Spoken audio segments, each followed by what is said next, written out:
You're on the road beyond. Welcome to the show. I'm Todd Duplantis, and welcome Facebook Live and YouTube. We have got a great half hour of information lined up for you. Ike McFadden joining me again as my co-host. Ike, how have you been over the last, couple of minutes since the last show?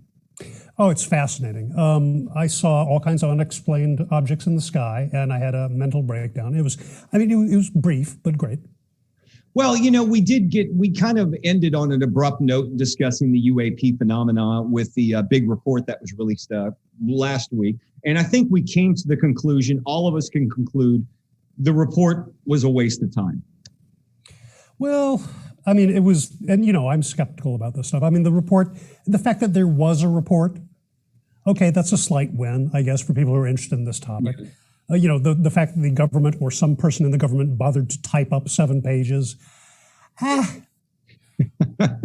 It was wonderful. Hey, at the end of the show, folks, we're going to talk about real UFOs. We got some incredible pictures to show you and some footage. So stick around for the end of the show. Right now, though, Ike, you're familiar with The Shining. True story here, The Shining, the book, The Shining, Stephen King.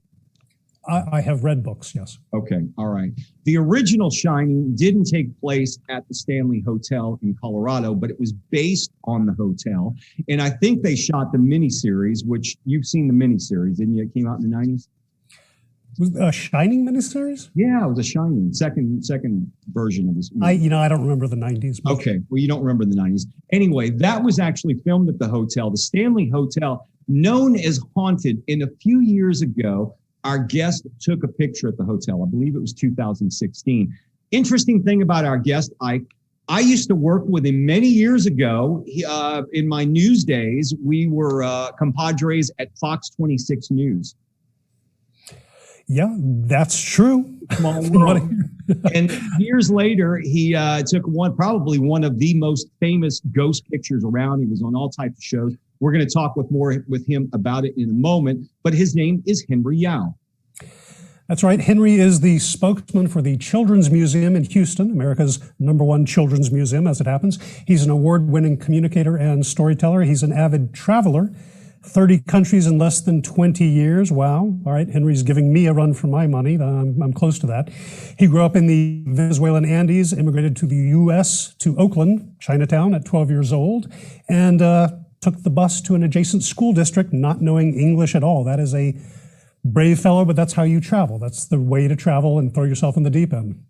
Henry moved to Alief, which is a suburb of Houston, Texas, and graduated from University of Houston with 2 degrees in communication. His background is in broadcast journalism. He worked at Telemundo Houston and Fox 26 News. He speaks English, Spanish, and Cantonese. Please welcome Henry Yau to the show. Henry, it's great to see you again. Thank you so much for having me. Now, you are, if anyone checks out your Facebook profile, you are an avid traveler. You've been all around the world. What's your favorite trip and why? Oh, my favorite, there's just so many. I think probably Egypt. I think I was just so overwhelmed by the enormity of the pyramids and how little we seem in like the history of humanity. Just like, we're so minimal, Well, I'm going to ask you a paranormal question, which fits into the show. If you could say, do you think man had help building the pyramids, or is that something that mankind was able to create? What was your take on that, seeing how massive they were and how they were put together?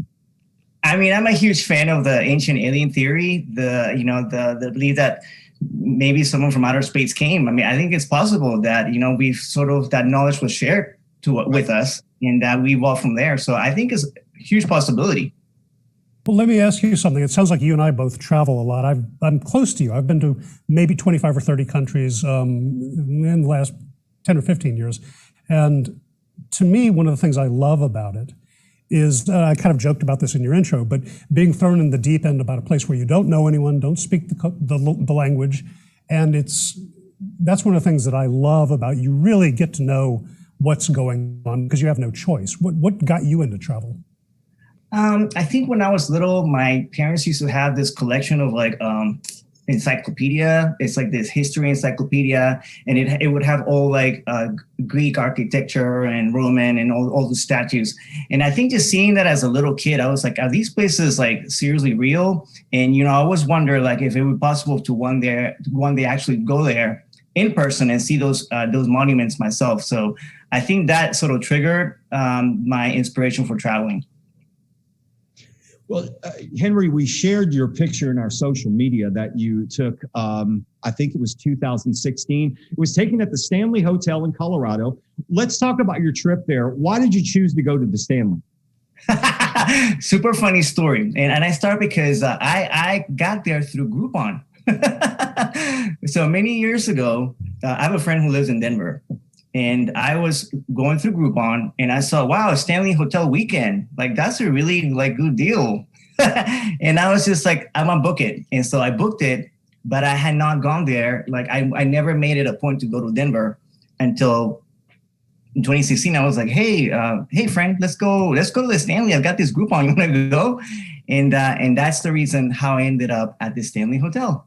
Wow, good advertisement for Groupon. We can send. I didn't mean to throw it out there, but story.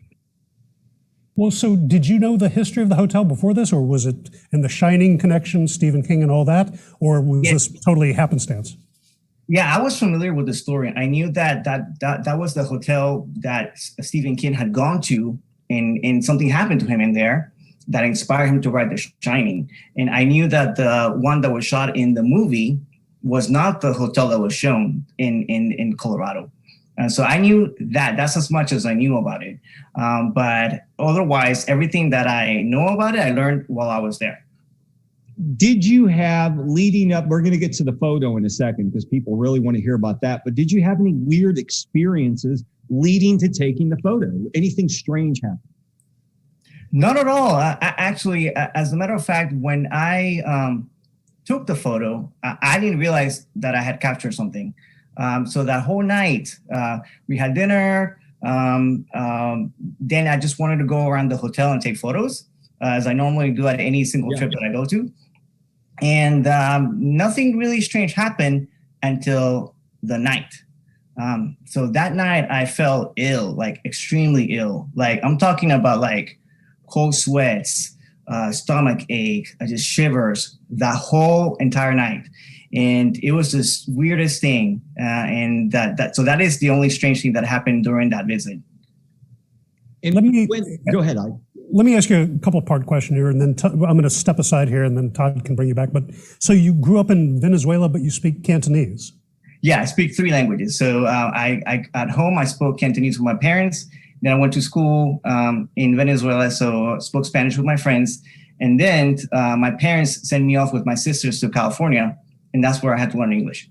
Okay, and so where were your parents from? So my parents are from Hong Kong, and they migrated to Venezuela in the 70s. So let me ask you this. I've been to Hong Kong probably a dozen times I've been to Hong Kong, I've been to Macau, I've been to Shanghai, I've been to Philippines. And one of the things I've noticed, and you may know nothing about this, but you're someone else who's been to Hong Kong, so I'll ask.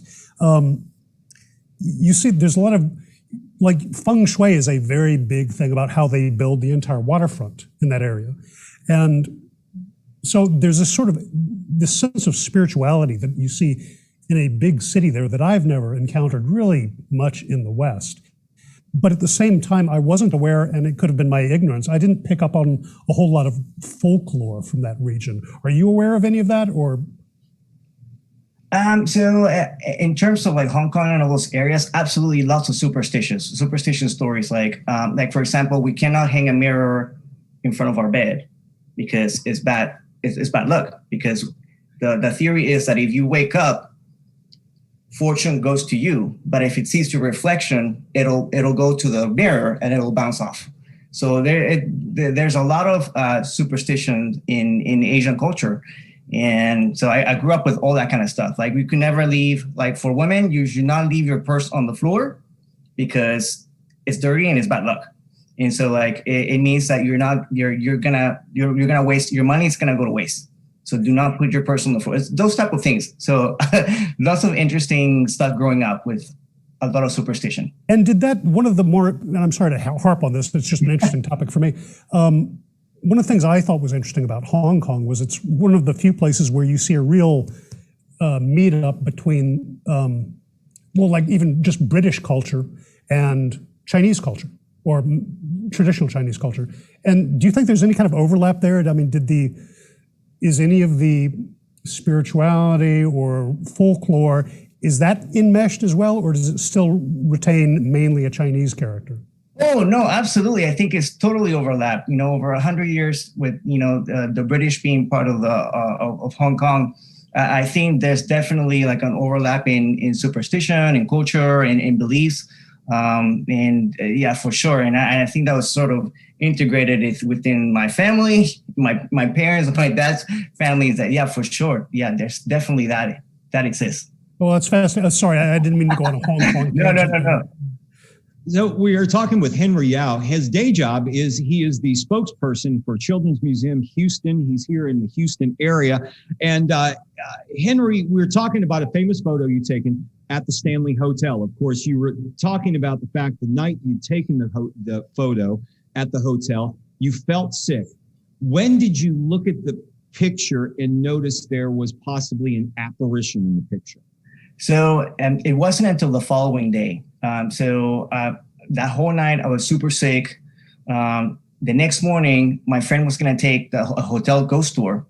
And he said, hey, are you going to do this or not? Because like, we're probably never going to come back here ever. And so I was just like, I'm going to suck it up. I'm going to be a trooper. And I'm going to take this tour.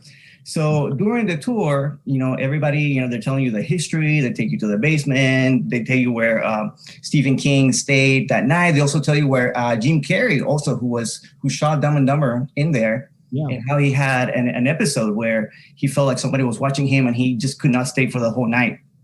And so during that tour, they told me like, hey, you know, when you take photos, make sure you check them, because a lot of people capture orbs, or they see shadows, or they see things. So I'm like, okay. And it wasn't until that day, that afternoon, that I was going through my photos, and I was like, hey, this is really strange. Like, what is this? Like, I don't remember seeing anybody on the stairwell when I took this photo. I showed my friend. He's like, well, this is pretty strange. Like, you know, I didn't think any of it. So it wasn't until the following week that I was like, hey, let me just post this to Instagram and see. You know, and I didn't think any of it. I just thought it was a curious picture. And of course, I put a caption like, hey, I may have captured a ghost. Yeah. And literally, I get a call from one of the local stations here, because they follow me on Instagram. And then they say, hey, can we share your photo? And I was like, yeah, of course you can share my photo. But I didn't think it was going to explode into what it became that day. It was huge. And it went viral. Once they got it on the air, it went viral immediately. Do you know how many times it's been shared, or do you've been able to keep any data from Instagram on it, on shares and likes? Oh, on Instagram, it's got 6,200 likes so far, but the photo was shared around the world. The funny story is, speaking of Hong Kong, my mom was in Hong Kong during that time, and my uncle had seen it on the news there, and he asked Mom, hey, I think that's your son, and he made the news. And she was like, no, Henry is in Houston. He's not in Colorado. Like, that has to be somebody else. And I just thought it was so wild when she called me. She's like, hey, I think there's a photo that has your name on it, but I just want to make sure that that's actually you. Are you in Colorado? And I'm like, yeah, it's me. I just thought it was so wild that it was like across the world, and my uncle saw it. Well, so if you had to take a guess, and it's just a guess, but you didn't see anything at the time, you looked back and you found this, and it's a pretty convincing looking photo. What do you think? Is that a camera error? Is it an overexposure? Is it what do you think you got there? I honestly don't know. I know that it's a pretty strange figure. A lot of people have had their theories about it. I mean, there was a special guy that deals with ghosts that said that there could be two ghosts in the photo. I honestly don't know. I can tell you what I see in the photo. I see someone who looks like a woman in a period piece. Some people say that it looks like she's wearing almost like this nun-looking outfit. I mean, there's a lot of different interpretations about what they see, but I definitely do see a female there. I don't know why it could be. And I can tell you that when I took that photo, there was nobody there. And I assume you don't have an entire camera roll of random females, that this is not a camera error as far as you know. As far as I know, it's not a camera error, no. Henry, since that, it sounded like you're open to folklore and open-minded, but has it changed your beliefs towards the possibility of a life there afterwards, or open your eyes up to maybe think, hey, I saw a ghost, I would like to see a ghost, or anything like that? I never, I never have wished to see a ghost because I'm totally freaked out. Like anything, like if you tell me to watch a horror movie, like I could watch anything that's related to like zombies or gore. But if you make me watch a ghost movie, I won't sleep for like the next 7 days because I get all like freaked out about it. The only thing that I felt that was really interesting was one person contacted me and said the reason why I got sick is because the ghost was trying to find some sort of energy to materialize. Wow. I just thought that was really, really interesting, that theory that sort of this ghost sort of used energy in order to materialize into a photograph or at the moment. So I just thought that was just blew my mind. Because I just, that's an incredible theory.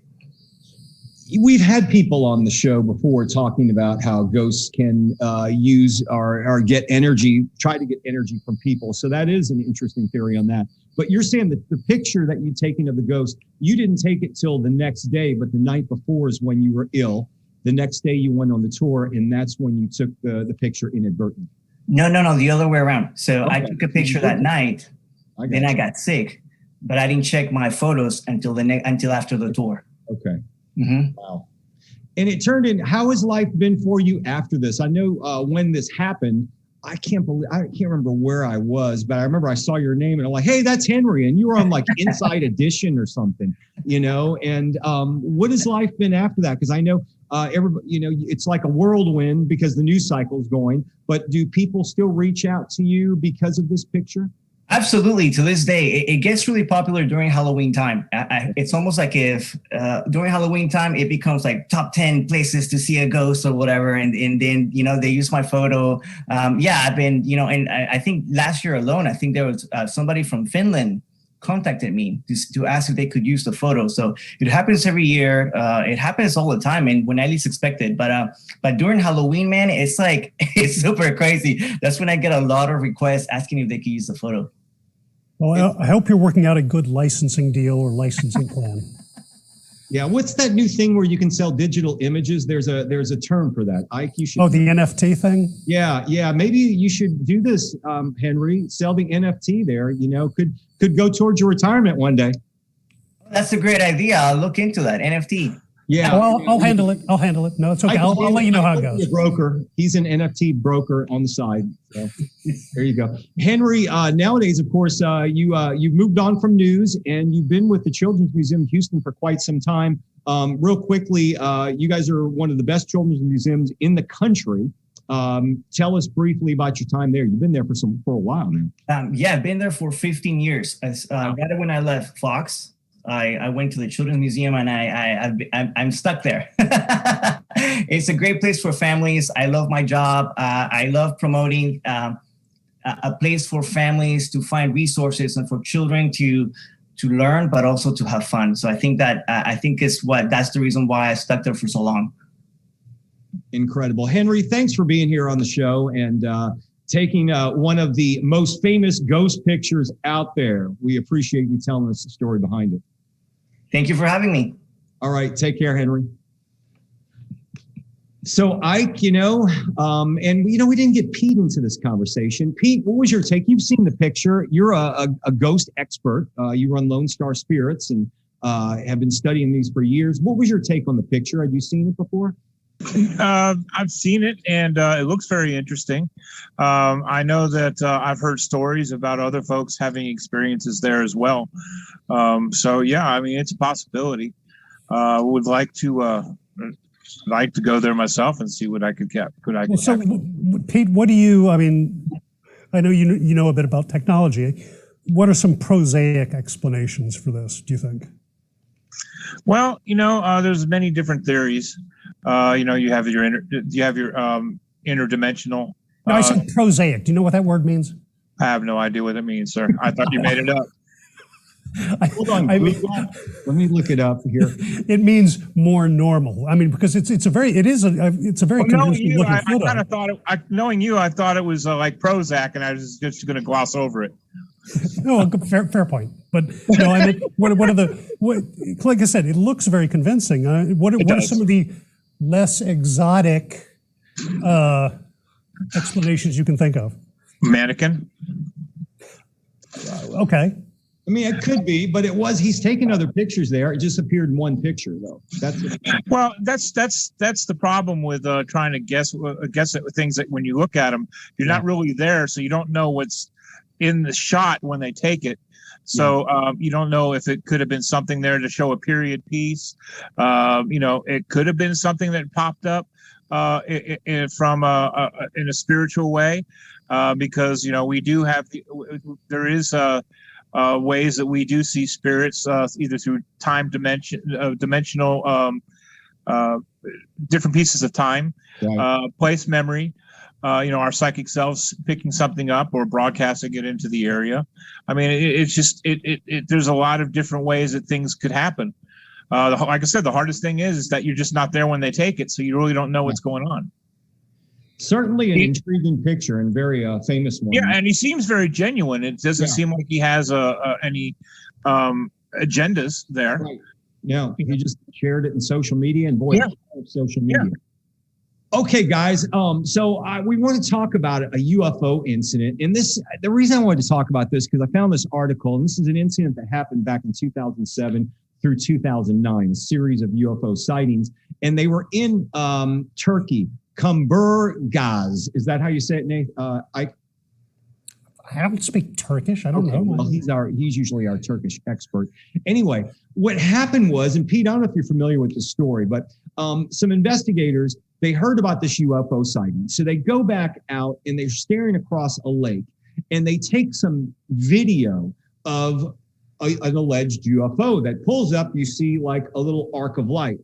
Well, doing some analysis of the video, they zoom into the arc of light and they notice this is some type of possible alien abduction. They see curtains open. They see aliens walking around. They were able to zoom in, pull out, they can make up what they think are alien eyes. It's just fascinating video, and especially the pictures they were able to zoom in on. Ike, did you get a chance to read the article and look over these pictures? I totally had the chance to, yes. And what was your impression of the whole thing? I didn't actually do it. I had the chance to. You had the chance to. Well, there's some honesty on the show. Pete, did you get a chance to see it? Actually, no, sir, I did not. I had some paper. The hell is happening to what you're talking about sounds a little bit like the Pascagoula incident when there were two fishermen that were abducted. Well, but this was put on display for them to watch. The theories is that the aliens in the UFO, Ike just can't stop laughing right now. The aliens in the UFO were actually knowing someone was videotaping them and then displaying what they do. And if you look at some of the zoomed in pictures, you see alien heads and you also see what could be a figure laying down. And then one alien kind of looks like an insect that walks out there. So, I mean, it's a very intriguing piece of video. We're going to put the links in the social media post for the show. Watch the video, take a look at the analysis, because to me, this is some of the most fascinating UFO analysis I've ever seen. Ike has no opinion on this because Ike didn't do a show prep tonight and didn't read through it. But I can tell you on Ike's behalf, he would tell me that this is probably just, Actually, you know what? Yeah, even having not seen it, I'll tell you what I think. Okay, go right ahead. Okay, no, it's a big no. Pete, what's your analysis from non-analysis? My analysis of non-analysis is that it's, I don't know. Okay. I've got an idea. Prozac? Yes, have some. All right. Okay. So there you go, folks. I send these guys show prep and this is what I get out of it. All right, guys, I guess it's about time to wrap up the show. Ike, do you remember our social media handles where people can find us? I had a chance to review that. Yes. Yes, from what I hear, before the show. From what I hear, we have social media channels. It's probably like Facebook, YouTube, Twitter, the Road Beyond podcast, cardboard cutout, postcards, all kinds of stuff. You're going to love it. Just look it up. Yeah, we're on Twitter as Road_Beyond. The rest of it, you can find us as the Road Beyond podcast. All right, we're going to wrap up this show, and hopefully next week we'll provide you with some topics that our hosts will actually do some research on before we actually go live on the air. But Ike, thanks for being here tonight. I think. So glad to join the show. Pete, as always, fascinating. Thank you. Thank you. All right, folks. Thank you all for being here. I apologize for this episode. Next week, I promise our host will do the research. We'll see you next time, or at least I will, on the Road Beyond.